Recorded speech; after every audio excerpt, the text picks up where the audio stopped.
আপনারা দেখতে পেয়েছেন এই জুলাই প্রোক্লামেশন,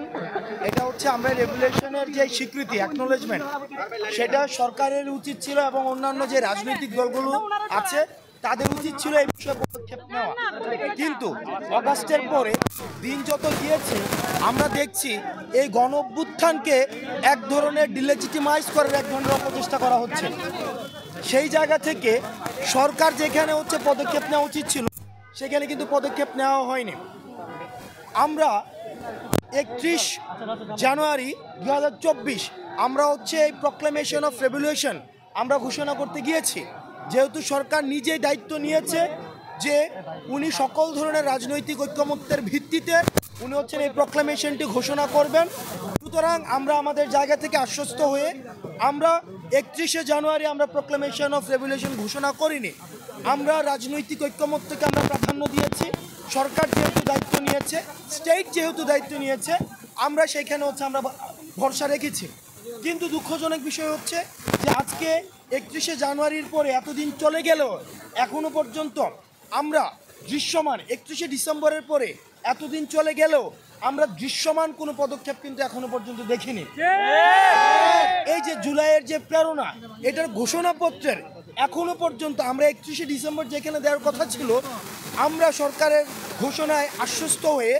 আমরা পিছিয়ে আসলেও এখনো পর্যন্ত সরকার কোনো দৃশ্যমান পদক্ষেপ নেয়নি। সেজন্য এই জুলাই গণ অভ্যুত্থানে যতগুলো পক্ষ অংশগ্রহণ করেছে, যে অংশীদার গ্রুপগুলো অংশগ্রহণ করেছে, এখানে গত 16 বছর ধরে যতগুলি ক্রিয়াশীল রাজনৈতিক সংগঠন যারা এই ফেসিবাদ আওয়ামী লীগের বিরুদ্ধে তাদের সংগ্রাম অব্যাহত রেখেছিল, তাদের অংশগ্রহণের মধ্য দিয়ে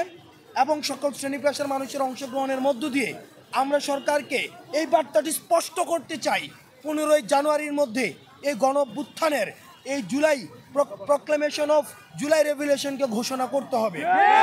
এবং সেখানে অবশ্যই এই শহীদ এবং আহতদের স্বীকৃতি দিতে হবে এবং সেখানে যে আমাদের 47, 71 এবং 24-এর যে ঐতিহাসিক যে ধারাবাহিকতা, সেই ধারাবাহিকতার সুস্পষ্ট সেখানে বর্ণনা থাকতে হবে এবং আমরা কোন পরিস্থিতির মধ্য দিয়ে এই যে একটি জাতি এই যে আওয়ামী ফেসিবাদ থেকে, আওয়ামী জাহিলিয়াত থেকে মুক্তি পেয়েছে, এই সেটির স্বীকৃতি সেখানে থাকতে হবে এবং যেই রাজনৈতিক দলগুলো অংশগ্রহণ করেছিল সেই রাজনৈতিক দলগুলোর অংশগ্রহণের স্বীকৃতি সেখানে থাকতে হবে এবং জনগণের যে আকাঙ্ক্ষা ফেসিবাদী রাজনীতির বিপক্ষে যে জনগণের যে আকাঙ্ক্ষা, সেই আকাঙ্ক্ষার প্রতিফলন এই জুলাই গণ অভ্যুত্থানের ঘোষণাপত্রে অবশ্যই থাকতে হবে এবং সেই লক্ষ্যে